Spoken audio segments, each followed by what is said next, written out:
Добар ден! 34-то издание на Тајната на успехот. Тајната на успехот се серијал подкасти за женско предприемништво кои се дел од проектот Национална платформа за женско предприемништво кофинансиран од Европската Унија. И во денешното издание имаме гостинка една успешна жена, која ни раскажува со своите дела приказни од минатото. Нејзината креативност ја спојува традицијата и современото живење и резултат на таквото спојување се уникатни филигрански украси и накид. Оваа приказна ќе ни ја раскаже Елена Поповска.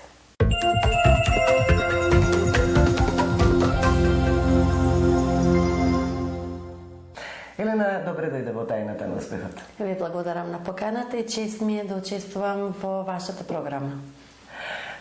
Речи си 2 децени ја водите вашата бизнес приказна. Откаде интересот за овој вид уметност, за филигранство?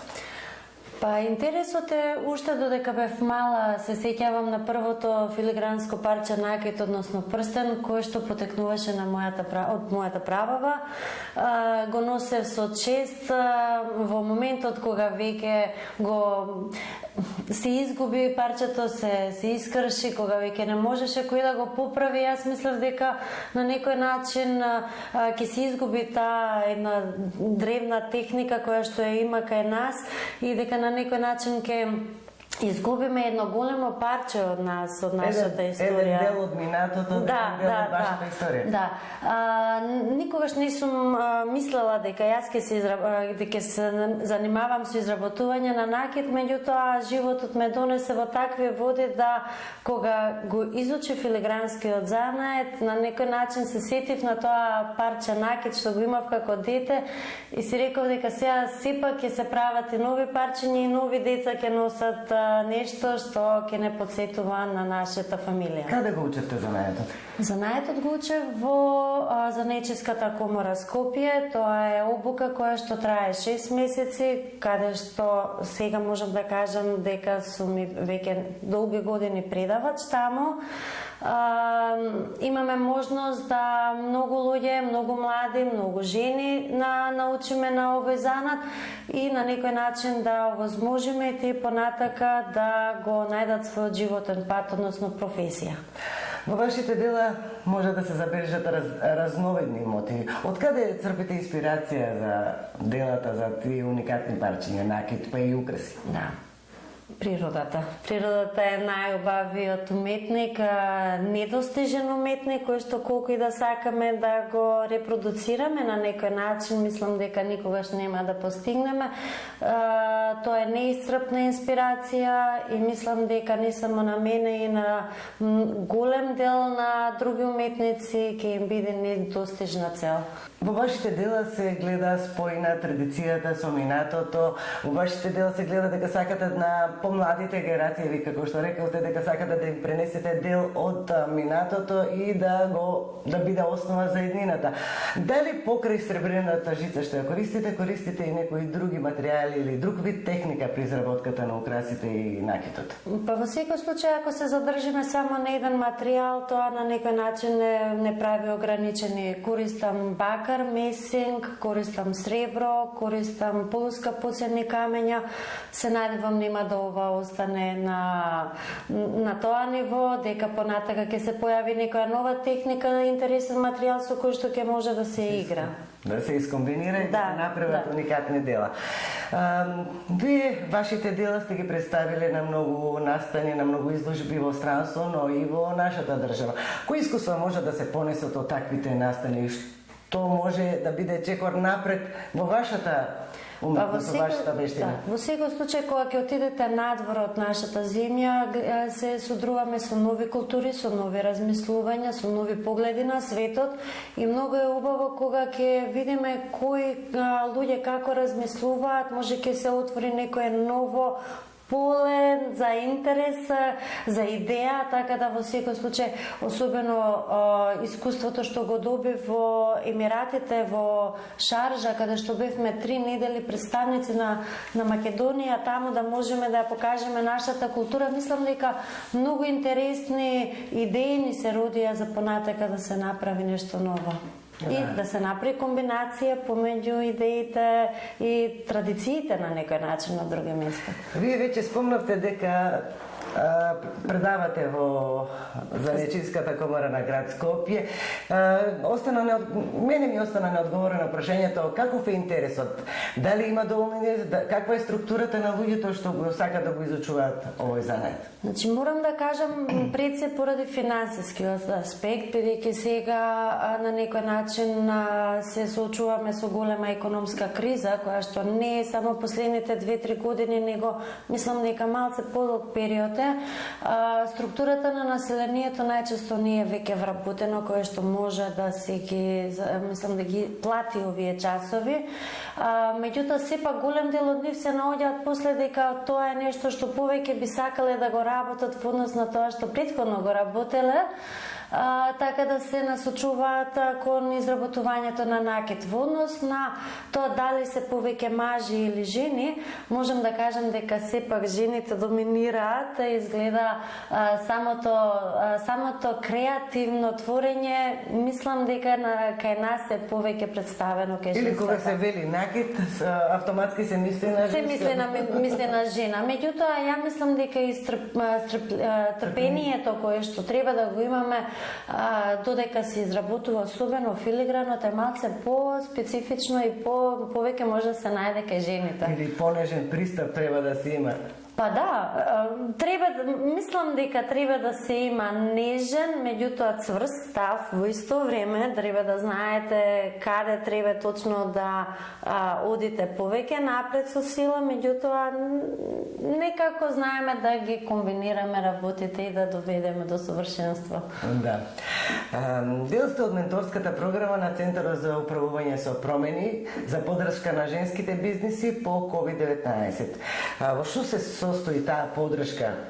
Што е вие го добивте од таквата поддршка, од таквото искуство? Значи, на почеток да кажам дека сум премногу благодарна затоа што учествувам во целиот тој процес на поддршка на некој начин на женскиот бизнис, каде што морам да кажам дека многу работи научивме, почнувајќи или пак ајде да кажам и сме можда и сме ги знаеле претходно, меѓутоа не сме обрнувале толку внимание на тоа, па се потсетуваме на значењето, значи како да поекономично да го водиме својот бизнис, како полесно да се организираме со сите тие обврски што ги имаме ние како предприемачи на некој начин.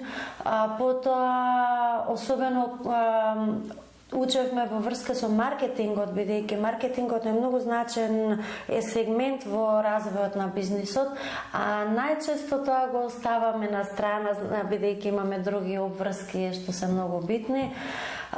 Ни се помогна со изучување на дополнителни техники кои што мислиме дека би ни помогнале да го зголемиме нашиот асортиман. Така да бројот на обуките беа безбројни. Мислам, стварно не знам да кажам точно колку обуки, што и да мислевме дека ни е потребно, нас ни беше овозможено како обука, така да би сакала доколку има можност вакви обуки повторно да се одржуваат, не само на веќе ние што имавме, поминавме низ тој процес, него и на други наши колешки. Тоа значи дека женските организации, особено оние што се занимаваат со женското предприемништво, се добри за да се еве, например, националната платформа за женско предприемништво може да биде добар поттик за размена на информации, за размена на искуства, поддршка, вмрежување на жените? Тоа е идеална солуција. Тоа често пати го размислував, особено кај ние жени кои што работиме во микропредпријатија. Проблемот е што немаме доволно време за вмрежување и задржување на контактите. Убаво е да постојат овакви здруженија кои што ќе ни помогнат и ќе не потсетуваат цело време дека ние треба да на некој начин се видиме, направиме моабет, слушнеме некоја нова информација, бидејќи добива човек и нова идеја. Нова идеја, да. Така. Дали некојаш како жена бизнисменка, да речеме, сте се сочиле со одредени стереотипи, со одредена дискриминација во некој контакт и во некоја соработка? Или веќе тоа е Па надмината? морам да кажам дека не сум се. Мислам дека доколку жената се постави како прав професионалец и ја знае работата што ја работи, или доколку нешто не знае, знае да праша и да побара помош за да биде подобра, мислам дека кај нас сепак имаме добар однос помеѓу жените предприемачи. Сретна сум што не сум имала такво искуство, се надевам дека понатака исто нема да го имам и дека голем дел од моите колешки исто го немаат. Да. Кога станува збор за успешна жена, еве вас ве сметаме, затоа сте и поканата во нашиот подкаст за успешна жена, колков е данокот на успехот? Од што треба да се откаже една личност пред се во однос на семејството и колку му е потребна поддршката на семејството, на вас еве лично, за да успеете ова и да успевате нормално понатаму? Данокот е преголем. Значи тоа морам да кажам дека данокот е преголем, особено во слободното време.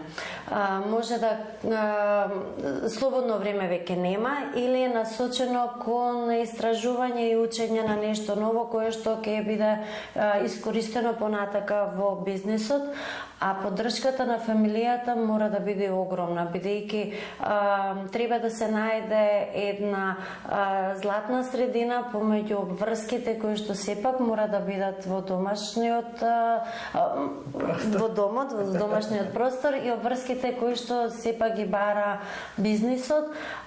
Доколку има поддршка од фамилијата, ќе можеме да имаме успех. Елена, кои се плановите за наредниот период? Плановите за во наредниот период се секогаш да идеме напред. Кога ќе завршиме со некоја нова колекција, да започнеме нова, значи да дојде нова идеја.